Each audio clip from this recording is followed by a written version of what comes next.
Donc, frères et sœurs en Christ, soyons les bienvenus dans cette séance encore qui va nous réunir pour une semaine. Donc, nous allons prier et commencer les choses. Prions. L'éternel, trois fois saint, à toi la gloire, à toi la puissance, l'autorité, le règne dès maintenant et à jamais. Il t'a plu encore, Seigneur, de nous réunir sur ce réseau de médiation prière pour commencer cette nouvelle marche avec toi dans cette semaine. Seigneur, nous sommes tes enfants. Nous avons besoin de ta présence, de ton Esprit Saint. Viens et sanctifie-nous par le feu de ton sanctuaire et lave-nous complètement avec ton hysope. Et tout ton regard vers nous, enlève nos iniquités, nos péchés et permettre, Seigneur, tout ce que nous allons encore voir tout au long de cette semaine et encore pour ce premier jour, Seigneur, t'invitons de nous donner ta grâce, de nous visiter par ta parole.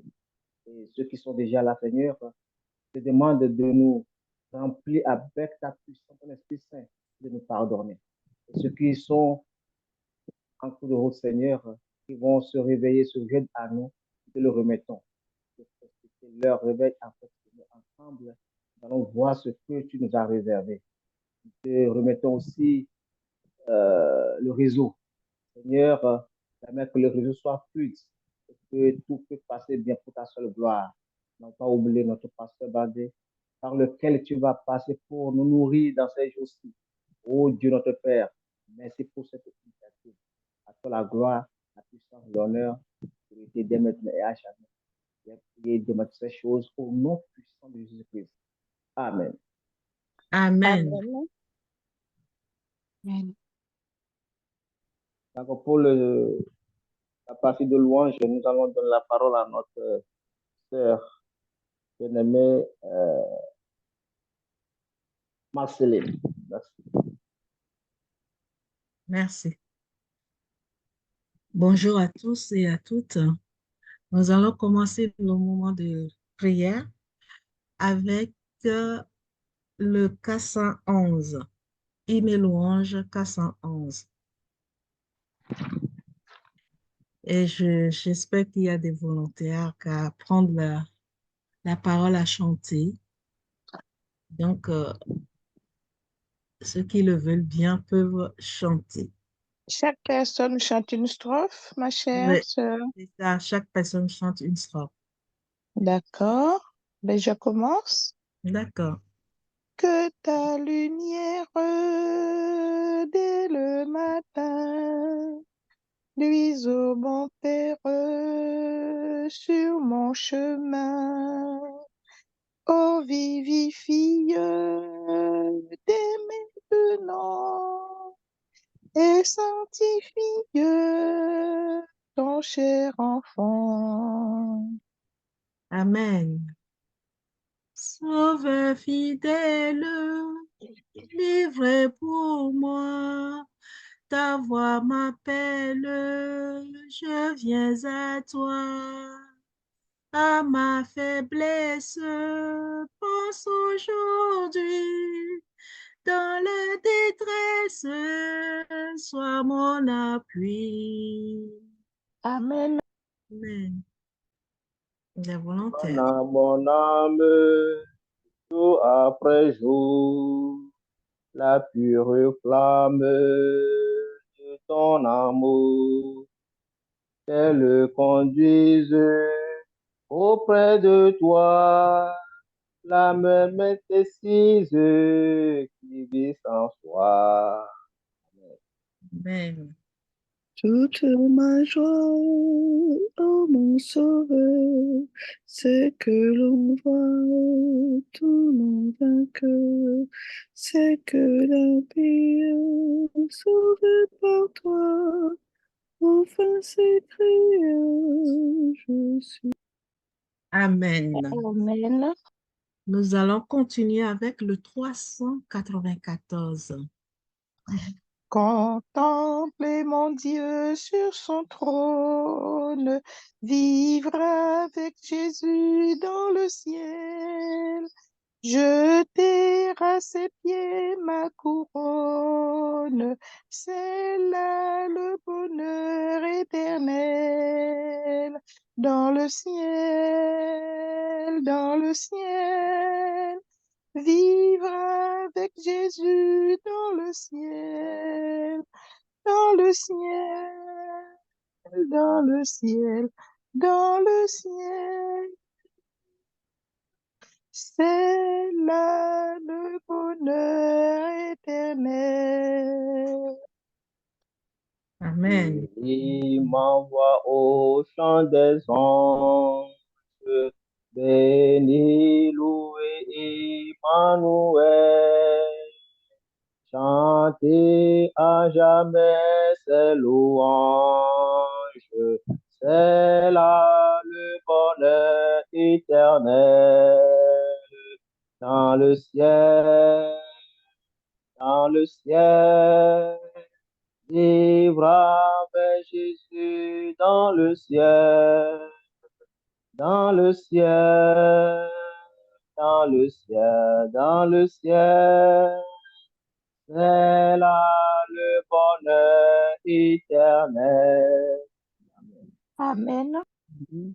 Jouir d'une paix infinie, revoir mes amis dans le ciel, posséder l'immortelle vie, c'est là le bonheur éternel. Dans le ciel, dans le ciel, vivre avec Jésus dans le ciel, dans le ciel, dans le ciel, dans le ciel. C'est là le bonheur éternel. Amen. Amen. Et descend dans la gloire et du trône de l'Éternel. Célébrer la mer de victoire, c'est là le bonheur éternel. Dans le ciel, vivre avec Jésus dans le ciel, dans le ciel, dans le ciel, dans le ciel. C'est là le bonheur éternel. Amen. Amen. Nous allons prendre nos Bibles et lire le psaume 46. Psaume 46.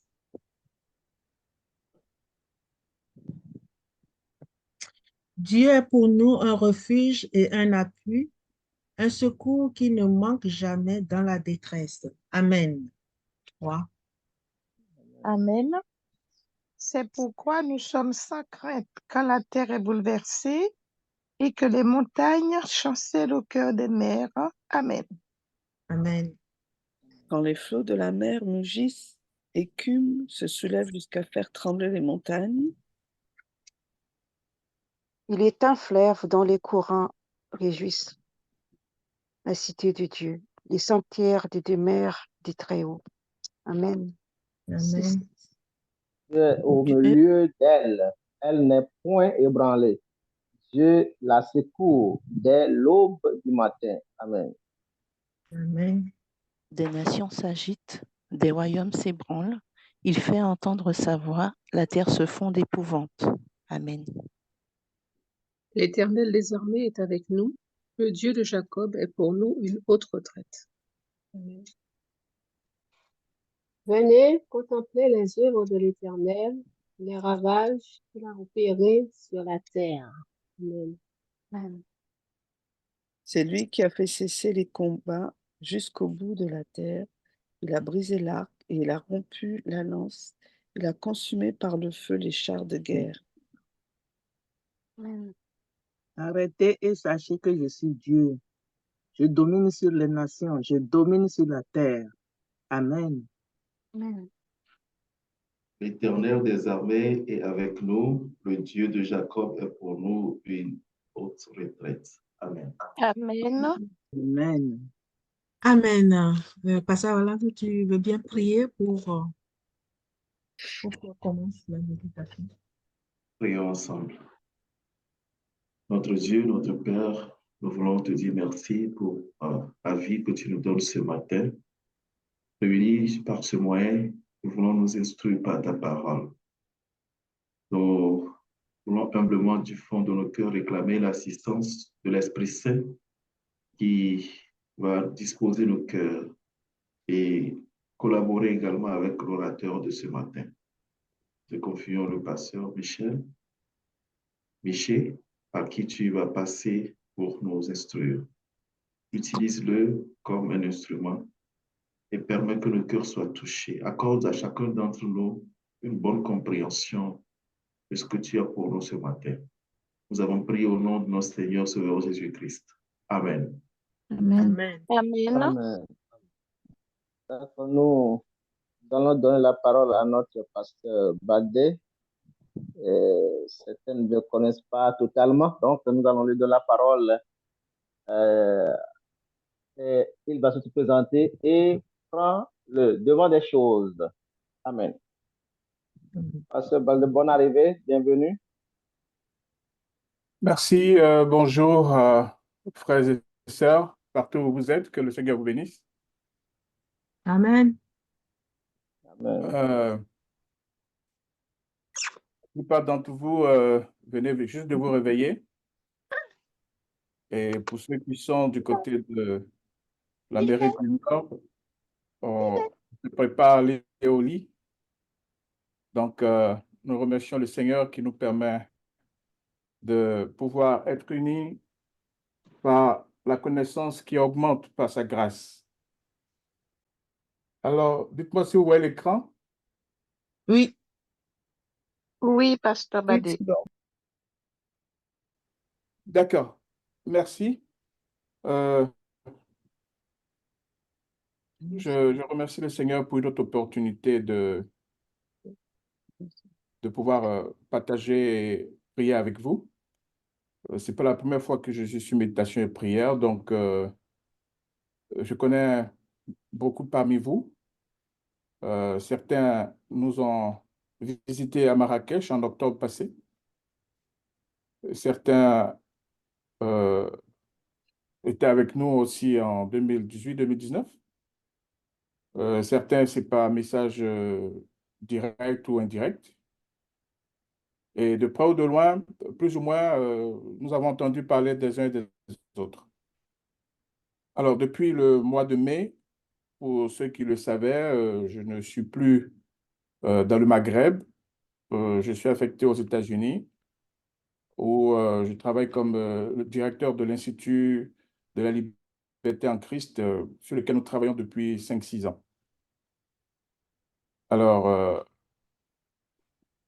ce matin, je suis dans la joie pour l'opportunité qui est donnée de partager avec vous un point élément que nous enseignons dans le didasco que nous faisons et surtout dans la formation des pasteurs pour mieux comprendre la 28e doctrine, la nouvelle doctrine.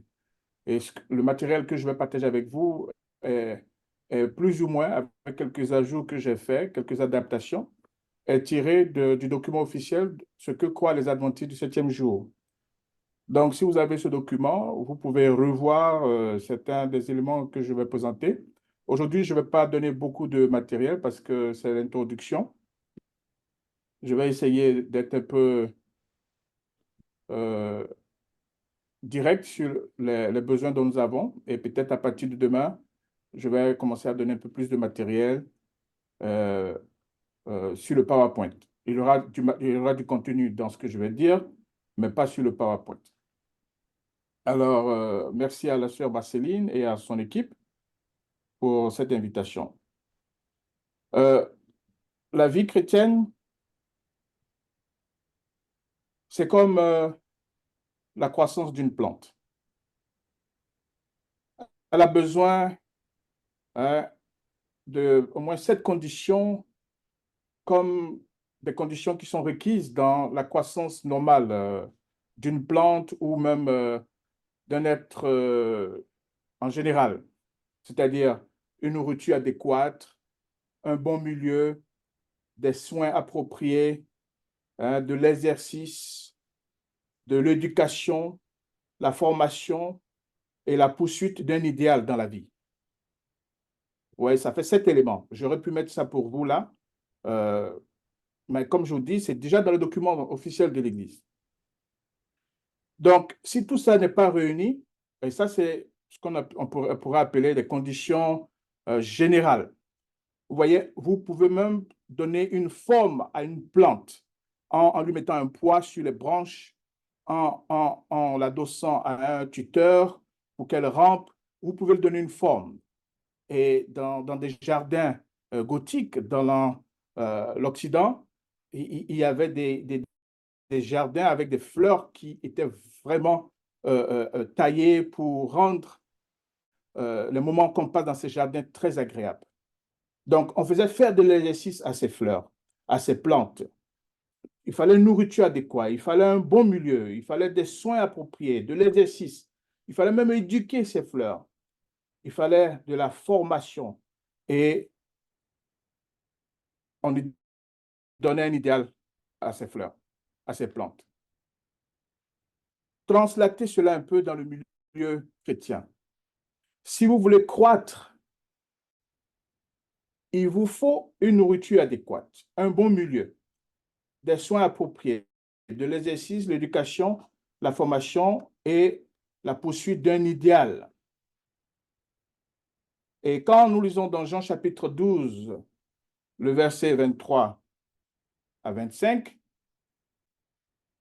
alors, si nous lisons dans Jean chapitre 12, le verset 23 à 25, Jésus leur répondit, « L'heure est venue où le Fils de l'homme doit être glorifié.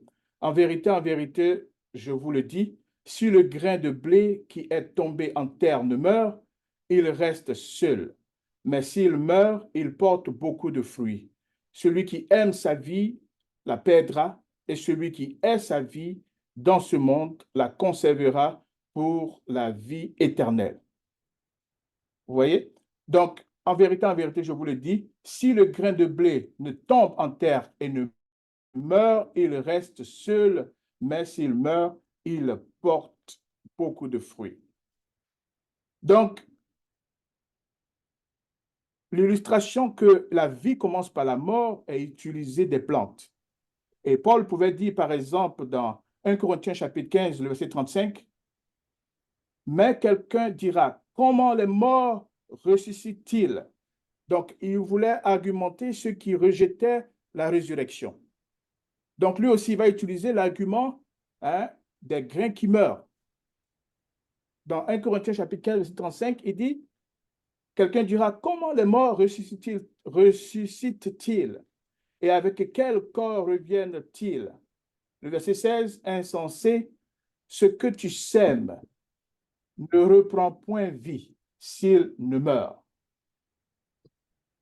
Et ce que tu sèmes, ce n'est pas le corps qui naîtra, c'est un simple grain de blé, peut-être, ou de quelques autres semences.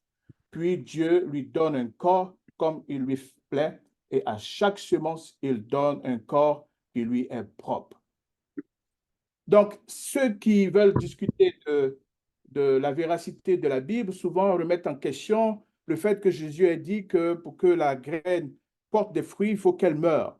Et ils disent que scientifiquement, une graine qui meurt ne peut plus porter des fruits. Alors, il faut comprendre que Jésus n'est pas en train de parler une mort de la graine où il n'y a plus de vie.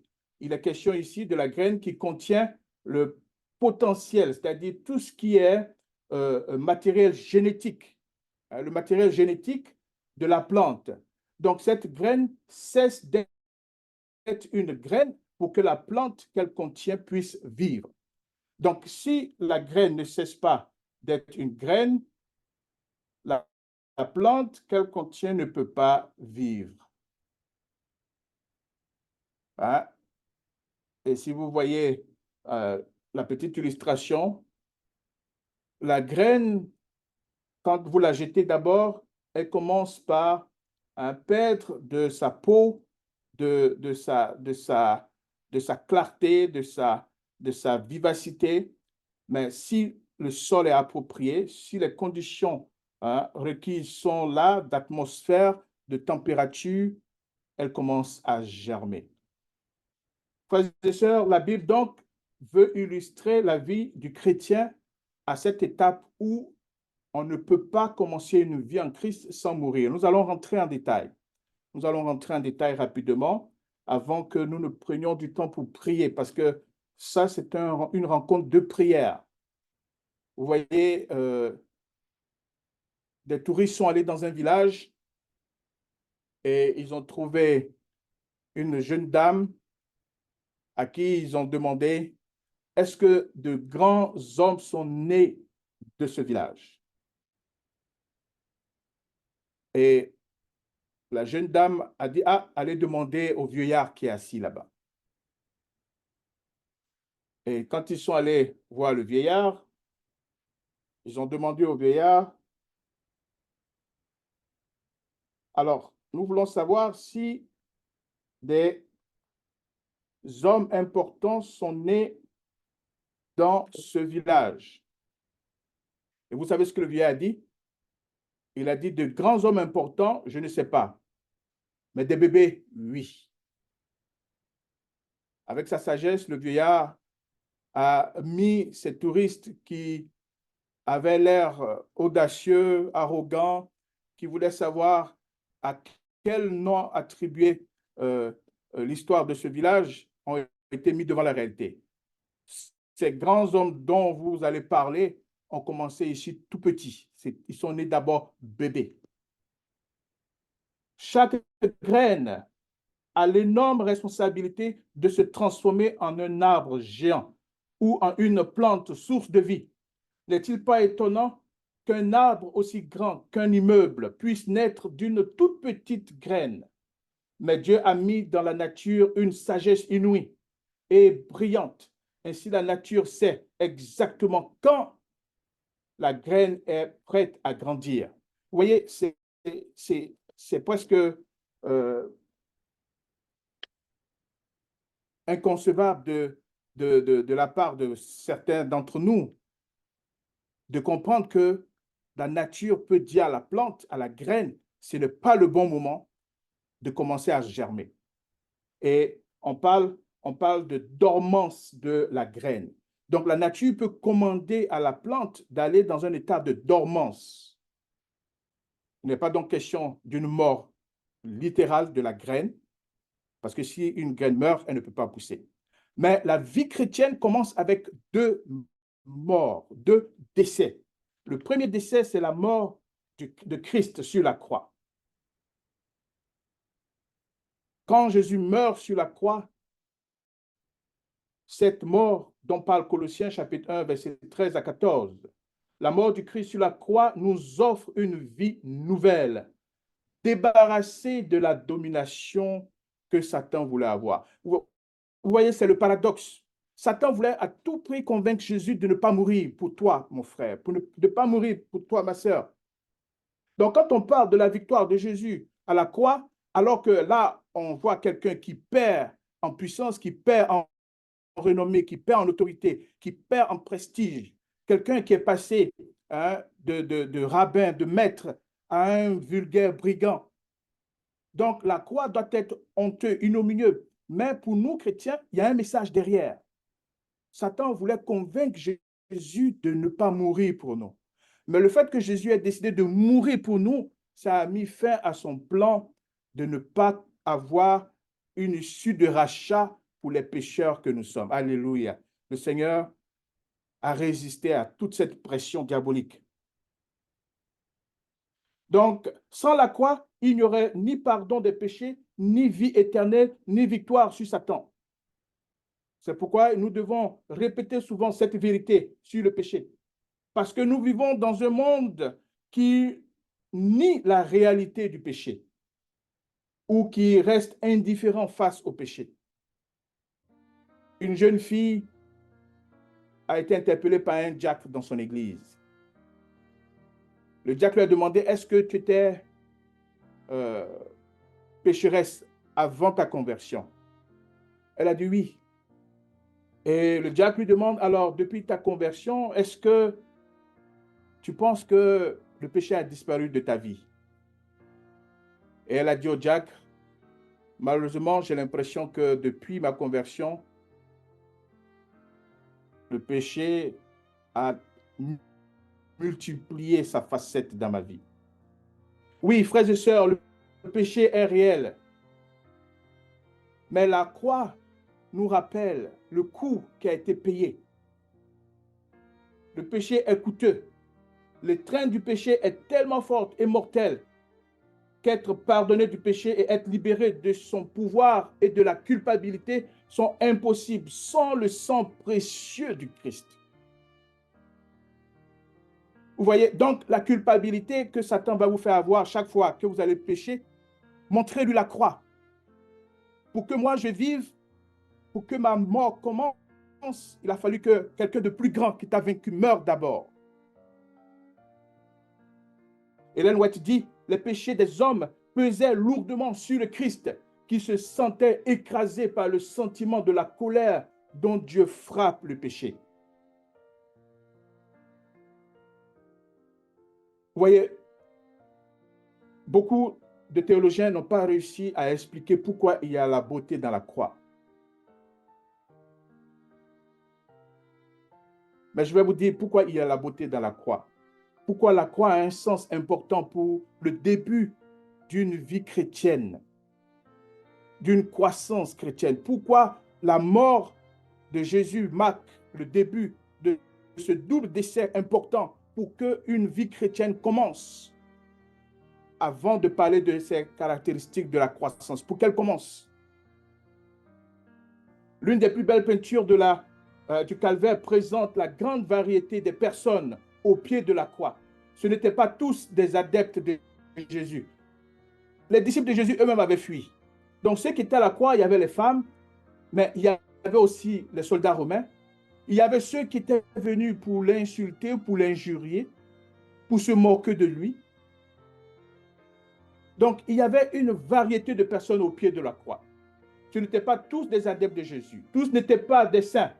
Mais considérez ces personnes, les Égyptiens très fiers de leur sens de commerce, les Romains qui se vantaient de leur civilisation et de leur culture, les Grecs qui excellaient dans les connaissances des Juifs qui pensaient être le peuple élu de Dieu, les Sadduciens qui se croyaient purs au point de vue doctrinal et des esclaves qui cherchaient la liberté, des hommes qui gâchaient leur vie dans l'oisiveté, ces hommes, des femmes, des enfants.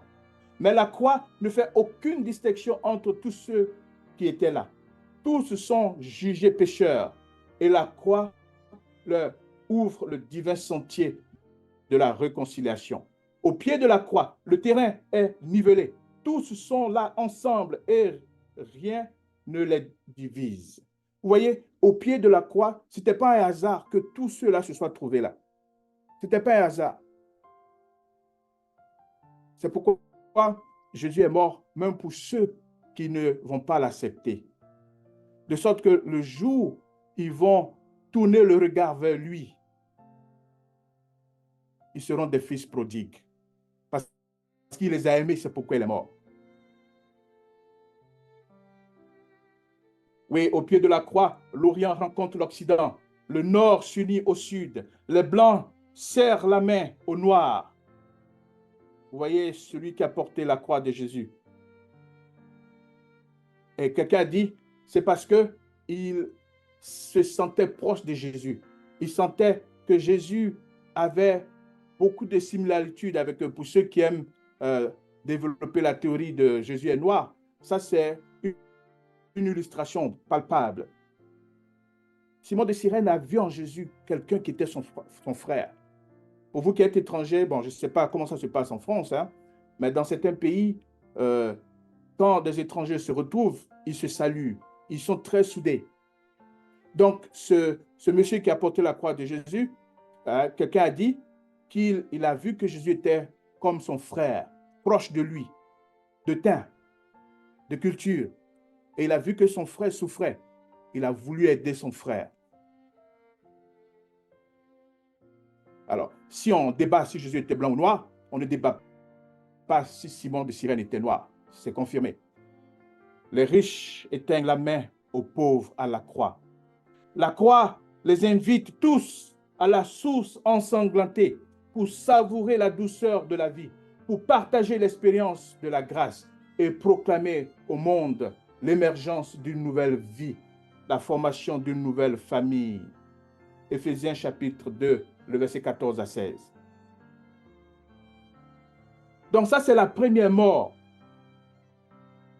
Pour que la vie chrétienne commence, il faut deux morts.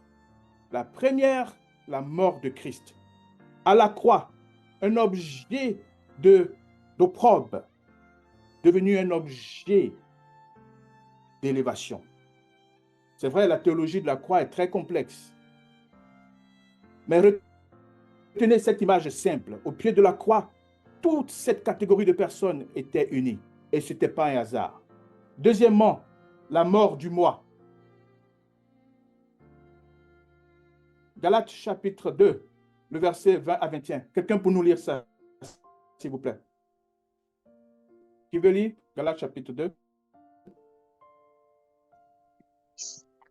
J'ai été crucifié avec Christ, et si je vis, ce n'est plus moi qui vis, c'est Christ qui vit en moi. Si je Très vis bien. maintenant dans la chair, je vis dans la foi au Fils de Dieu qui m'a aimé et qui s'est livré lui-même pour moi. Je suis crucifié avec Christ. Amen. Vous voyez, il faut d'abord accepter cette théologie. Vous voyez, aujourd'hui, on critique la génération spontanée. Mais nous sommes des chrétiens aussi spontanés. Quand on fait nos prières, on veut que ça soit spontané. Hein, je vois des gens qui critiquent les prières de délivrance parce qu'on doit prier plusieurs fois. Mais en même temps, quand on fait l'évangélisation, on est obligé de refaire parce que l'apostasie dans notre église, c'est 50% d'apostasie dans certains pays, 90% d'apostasie.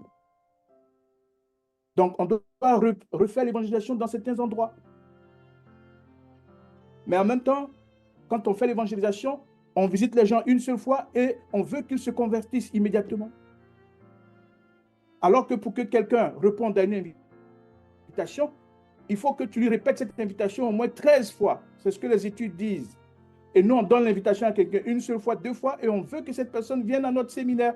Alors que nous-mêmes, quand quelqu'un va venir nous donner une invitation pour aller à une prière chez peut-être les Mormons ou bien, je ne sais pas moi, citer d'autres communautés, hein, les témoins de Jéhovah, vous n'irez pas.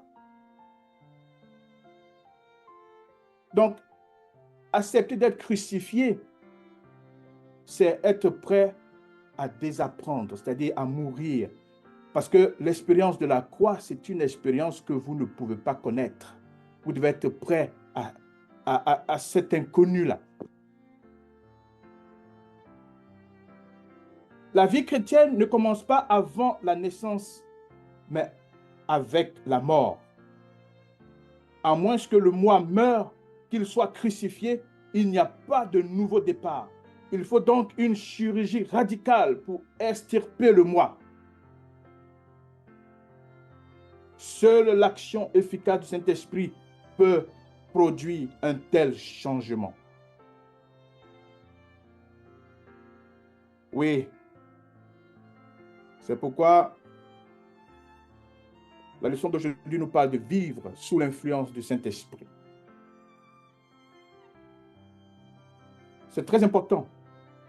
Le baptême ouvre symboliquement la porte vers une nouvelle vie et nous invite à grandir en Jésus. L'apôtre Paul souligne la mort au péché et la résurrection à une nouvelle vie dans l'expérience du baptême. Quand nous lisons dans Romains chapitre 6, le verset 3 à 4, Paul nous dit « Ignorez-vous que nous tous qui avons été baptisés en Jésus-Christ, c'est en sa mort que nous avons été baptisés. Nous avons donc été été enseveli avec lui par le baptême en sa mort, afin que comme Christ est ressuscité des morts par la gloire du Père, de même, nous aussi, nous marchons en nouveauté de vie. Quelque chose se produit, frères et sœurs. Si rien ne s'est produit chez vous, c'est que vous n'avez pas été encore crucifié à la croix. Vous voyez, certains m'ont dit, surtout pour vous qui êtes en France, pourquoi je n'ai pas réagi depuis le passage en France, où les gens ont dit tellement de choses sur moi. Quand Jésus était à la croix, il a dit 7 paroles.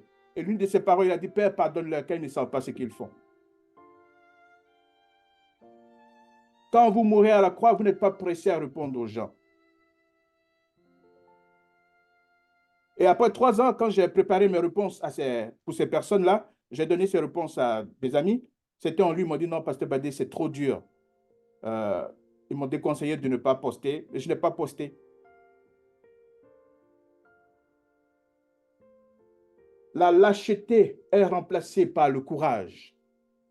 Quand vous mourrez à la croix, vous allez vers les frères, vous êtes courageux. Tous ceux qui ont reçu l'onction de l'Esprit Saint, vous allez voir la transformation qu'ils ont eue. Simon, l'hésitant, devient Pierre, le courageux. La lâcheté est remplacée par le courage. L'incrédulité fait place au flambeau de la foi. C'est ainsi que Thomas, l'incrédule, devient le missionnaire évangélique d'avant-garde. La jalousie est absorbée par l'amour. L'intérêt personnel s'efface devant l'amour fraternel. Frères et sœurs, nous devons comprendre cette mort à la croix. Où vous avez le pouvoir, Jésus avait le pouvoir d'invoquer 12 légions d'anges, multiplié 12 par 5000.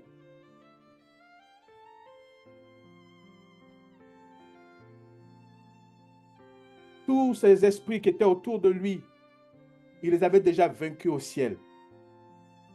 Et Ellen White dit que c'est les démons qui ont crié les premiers, crucifiez-le. Et quand vous regardez le film La Passion du Christ de Mel Gibson qui avait lu le livre d'Ellen White de Jésus-Christ, il a présenté des hommes sous forme de démons avec des petits serpents qui sortaient de leur nez. Ces démons qui ont crié dans la foule, Jésus le voyait. Mais il n'a pas agi. Pourtant, il avait dit dans Matthieu 28, « Tout pouvoir m'a été donné dans les cieux et sur la terre. Allez et faites de toutes les nations des disciples. » Tout pouvoir lui a été donné. Pourquoi dans le ciel, sur la terre? Pourquoi Acte nous dit c'est le seul nom dans les cieux, sous la terre et sur la terre devant lequel tout genou fléchit et toute langue confesse. Mais il y a un moment, frères et sœurs, si vous voulez montrer les caractéristiques de la croissance du Christ, il y a un moment où le moi doit être crucifié. Le péché n'a plus de place dans le cœur. Le moi est crucifié. Amen, amen. Et Saul, le persécuteur, devient Paul, le proclamateur. Dans la vie chrétienne, la mort du moi n'est pas une opinion ou une option, mais une nécessité. La croix et ses exigences immédiates et ultimes doivent confronter le disciple chrétien et exiger une réponse absolue. Frères et sœurs, nous allons nous arrêter là pour prier. Vivre sous l'influence de l'Esprit, ça sera le sujet de prière. Excusez-moi. Vivre sous l'influence de l'Esprit. C'est une bénédiction quand une âme capitule devant Dieu. Oui, il faut capituler. Parce qu'il est l'esprit de vérité. Jean 14, verset 17. C'est l'esprit qui nous conduit dans toute la vérité. Jean 16, verset 13. Et nous fait comprendre la volonté de Dieu telle que révélée dans les Écritures. Jean 5, verset 39. Il nous mène à la conviction du péché, de la justice et du jugement. Jean 16, versets 7 à 8. C'est l'Esprit qui nous donne la puissance de la transformation et de la présence de l'Esprit dans notre vie et nous fait fils et filles du Dieu vivant. Romains 8, verset 14. C'est par l'Esprit que Jésus demeure en nous, frères et sœurs. Ce n'est pas par la théologie que Jésus demeure en nous. Parce qu'on va être divergent sur la théologie. Mais l'Esprit en nous va faire en sorte que nous allons aimer nos frères qui ont des théologies différentes des nôtres. Quand l'Esprit de Dieu prend possession d'un cœur, la vie est transformée. On met de côté les pensées de péché. On renonce aux mauvaises actions. L'amour, l'humilité et la paix succèdent à la colère, à l'envie, aux querelles. La joie remplace la tristesse et le visage reflète la lumière céleste. Personne n'aperçoit la main qui soulève le fardeau. Personne ne voit la lumière qui descend des parvis célestes.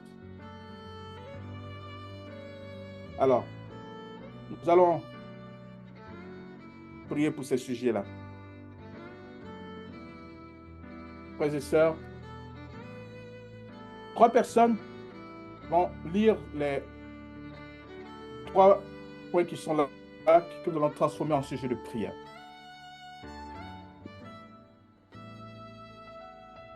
Rejeter l'ancienne vie de péché et partager les souffrances du Christ dans la vie présentée afin que nous puissions participer à sa gloire future. Très bien. Christ est mort, nous sommes ses disciples, nous devons aussi accepter de mourir. La spiritualité chrétienne. Non, juste, on va commencer à prier sur ce premier point. Qu'est-ce que Jésus aurait pu faire, mais parce que à la croix crucifiée, il n'a pas fait. Il vous invite aussi à faire autant. Il nous invite à faire autant. Pensez à 2 choses que Jésus aurait pu faire. 3 choses que Jésus aurait pu faire à la croix. En tant que le Fils du Dieu Tout-Puissant. Vous voyez le questionnaire que nous allons commencer à étudier de Marc. Je bénis le Seigneur. J'étais avec Pasteur Marc Filet le samedi passé au camp meeting où on nous était, le camp meeting de Michigan, celui qui a prêché au camp meeting. Et je suis allé le saluer parce que c'est lui qui a écrit le questionnaire qui est en train de finir. Et quand j'ai vu que le questionnaire qui allait suivre, c'est le questionnaire qui nous parle de Marc, dans les jours qui vont suivre, je vais vous expliquer pourquoi le Seigneur est merveilleux. De permettre qu'on parte du grand conflit au questionnaire sur le livre de Marc. Mais prions. Parce que c'est les démons qui... 3 volontaires. Seigneur notre Dieu, notre Père, nous te remercions ce matin. Merci pour ta parole. Merci pour ce 7 jours que tu as mis devant chacun de nous, afin que nous puissions finalement, Seigneur Dieu, croître en toi. Aujourd'hui, tu nous apprends, Seigneur Dieu, qu'il n'y a aucune croissance sans la mort. Nous voulons que tu nous fasses comprendre ce mystère de la croix.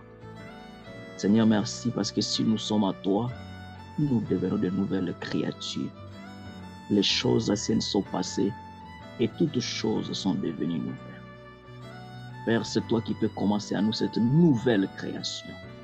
Nous voulons que tu nous aides par ta grâce à mourir au monde, à mourir à toute façon de ce monde qui nous attire toujours vers les bas.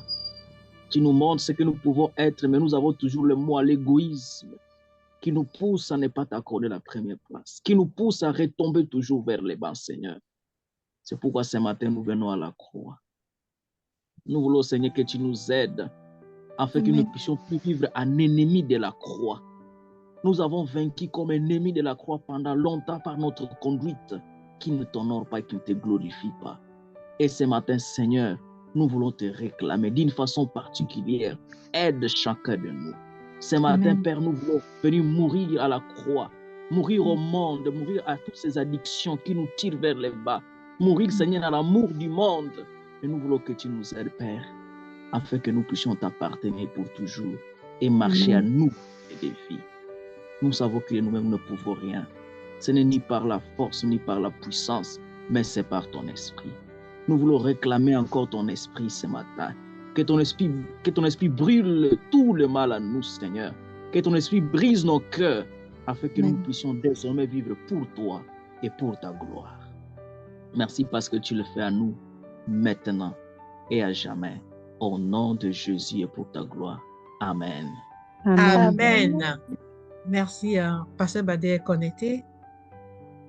Oui, il est vaincu au nom de Jésus. L'ennemi a voulu nous distraire. Nous allons continuer dans la prière. Je ne sais pas ce qui s'est passé. Bon, c'est des choses qui arrivent quand on parle de lui. La spiritualité chrétienne n'est pas un voyage vers un monde de fantaisie et de mysticisme. C'est un appel à souffrir. Alors nous allons prier. Pour vous qui êtes en train de souffrir, remerciez Dieu pour cela. C'est un appel à partager, à témoigner, à adorer et à vivre comme le Christ vécu dans ce monde, dans notre localité et dans nos foyers. Cela n'est pas possible. Cela n'est possible que par la présence de l'Esprit Saint en nous. Donc, une personne va prier pour tous ceux qui souffrent.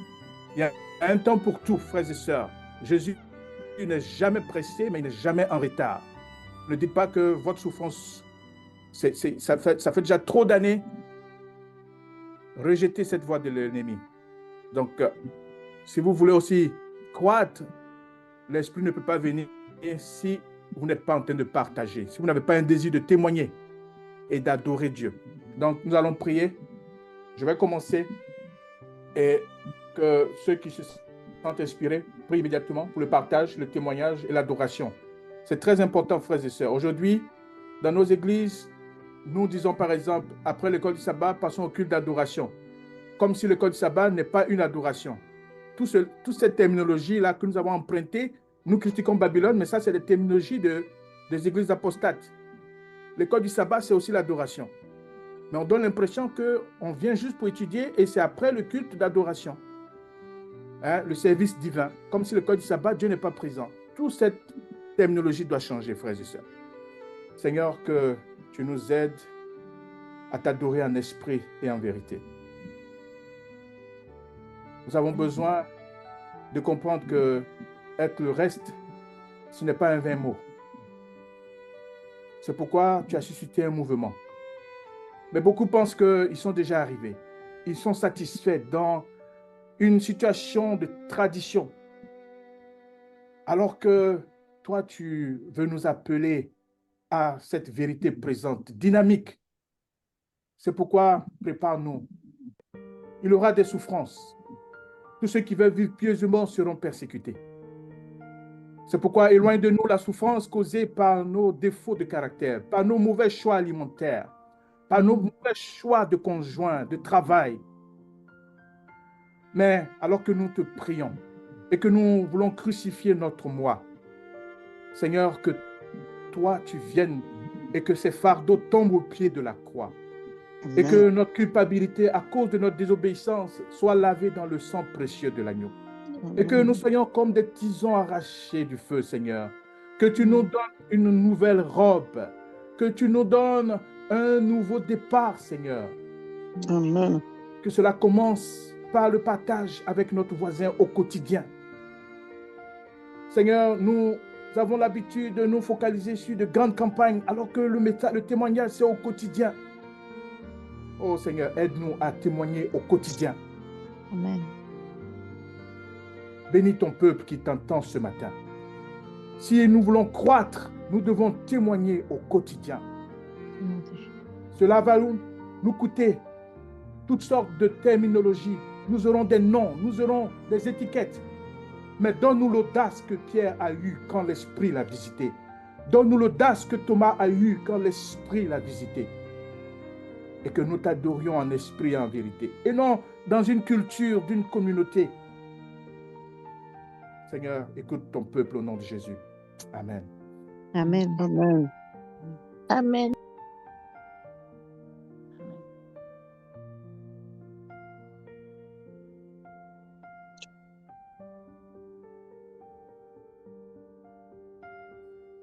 S'il vous plaît, que ce soit rapide.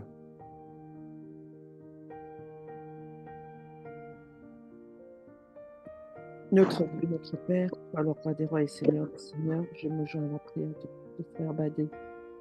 Et à cette heure, Papa, je te demanderai une seule chose pour nous tous ici présents.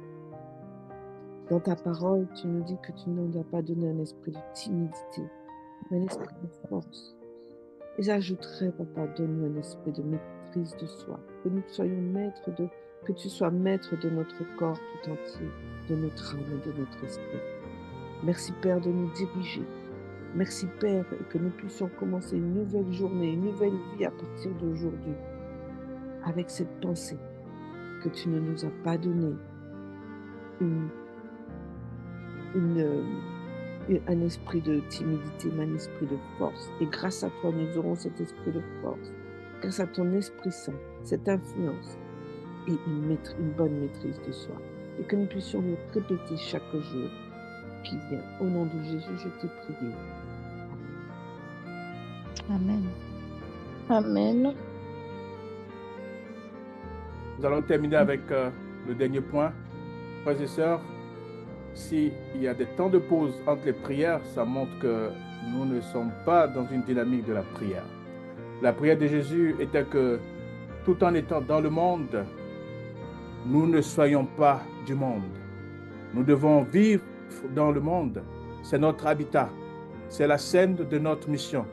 Mais nous n'appartenons pas au monde, car notre citoyenneté et notre espérance se trouvent dans le monde à venir. Frères et sœurs, si nous avons des priorités qui ne sont pas au bon endroit, si nous sommes attachés à une carrière, si nous sommes attachés à des investissements dans ce monde, prions pour que Dieu nous interpelle et nous donne la force, parce que être interpellé, c'est une chose, mais avoir la force pour obéir, c'est une autre. Que le Seigneur nous aide à comprendre la prière de Jésus.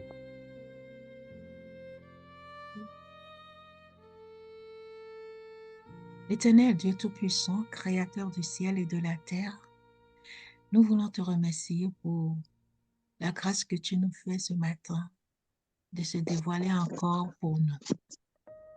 Seigneur, tu vois, tu as tout donné pour nous. Et chacun de nous ici présents, et moi-même, nous voulons te donner tout, que tu prends la place, que tu sois la priorité dans nos vies. Que Seigneur, par ton esprit, que tu puisses nous remplir de toi. Seigneur, nous avons besoin vraiment. Donne-nous la crainte de ta personne, afin que, Seigneur, nous puissions, que nous sachions que tu es Dieu et que tu es notre Créateur. Père éternel, nous avons vraiment besoin de toi. Nous avons besoin que tu viennes vivre en nous. Nous avons besoin de ton intelligence de comprendre, Seigneur, ce qui s'est passé à la croix. Nous avons besoin de toi, Seigneur. Sois notre priorité. Remplis-nous de toi, Seigneur, et que délivre-nous de tout ce qui ne vient pas de toi, afin que ton nom soit glorifié, afin que nous soyons la lumière que tu veux que nous soyons et le sel que tu veux que nous soyons. Merci, mon Dieu. C'est dans le nom puissant de Jésus que nous te prions. Amen. Amen. Éternel, Papa Saint, nous te remercions, nous te rendons grâce pour cette opportunité que tu nous as donnée. Oh, notre Dieu, selon ta parole, Seigneur, tu nous as appris que nous devons prier sans cesse. Et la prière de Jésus, étant que tout, en étant dans le monde, nous ne sommes pas du monde. Nous devons vivre dans le monde et faire comme tu nous as confié ta mission. Seigneur, mais il y a des priorités aujourd'hui, nos activités, les obligations qui nous poussent chaque jour à ne pas tourner un regard vers cette mission, cette œuvre. Oh Dieu, nous sommes là devant toi en ce moment. Nous te demandons, avec une humilité totale, à venir à notre secours. Afin, Seigneur, nous soyons ce grain qui va mourir et le soir va disparaître. Et que, Seigneur, ce que tu as accompli à la croix pour nous sera notre méditation de jour après jour. et que, Seigneur, nous allons vivre pour toi et mourir pour toi et croître pour que, Seigneur, ce que tu nous as confié, nous pouvons le faire pour ta seule gloire. Seigneur, c'est vrai aujourd'hui. Dans nos églises, Seigneur, nous dormons. Nous sommes dans les habitudes d'attente et qui ne nous arrangent pas. Seigneur, nous te demandons humilité, nous te demandons de faire pleuvoir sur nous ta puissance, ton Esprit Saint, en nombre, avec Seigneur, que ça nous change, ça nous transforme, afin que nous te ressemblons entièrement. Merci que tu as mis ce programme en notre faveur, afin que Seigneur, pour encore te raconter d'une manière ou d'une autre semaine. Merci infiniment. Viens et accomplis tout en nous et pour ta seule gloire. Et j'ai prié au nom de Jésus. Amen. Amen. Amen. Alors, nous allons rester dans le temps. Je vais faire la dernière prière. Seigneur, nous te bénissons. Pardonne-nous si, encore une fois, notre imperfection a couvert, Seigneur, ta gloire ce matin ou ce soir. Mais en ton nom glorieux, nous prions pour que ton sang qui est versé nous purifie de toute iniquité, de toute souillure, et que nous puissions dire comme toi, Abba Père. Abba Père, parce que tu nous as donné une citoyenneté, et la plus importante, c'est notre citoyenneté céleste.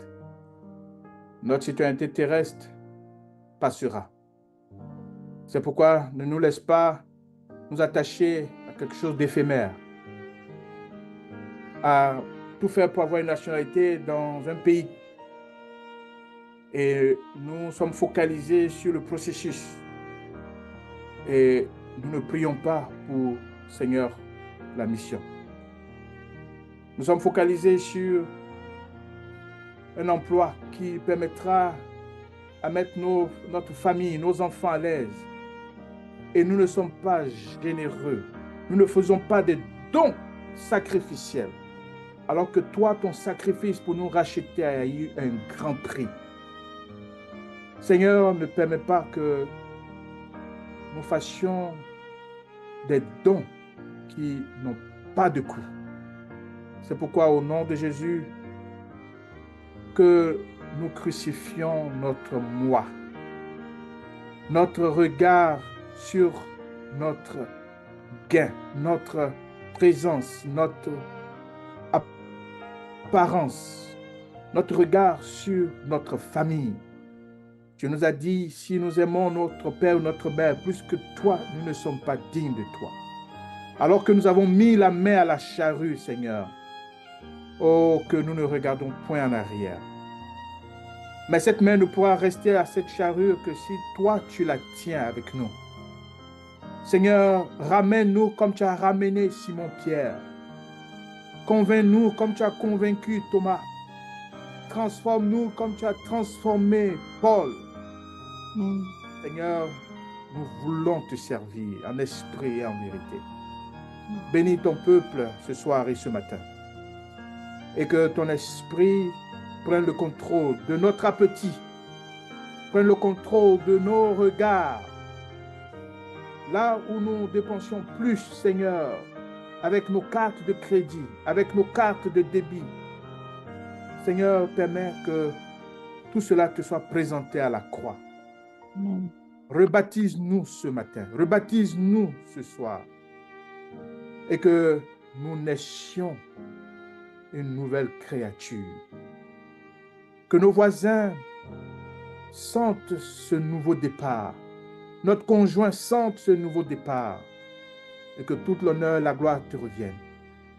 Et que ton pouvoir que tu nous donnes soit d'abord visible dans notre vie, et après sur l'ennemi et ses suppôts. Merci de nous transformer. Au nom de Jésus-Christ, nous t'avons prié. Amen. Amen. Amen. Amen. Amen. Amen.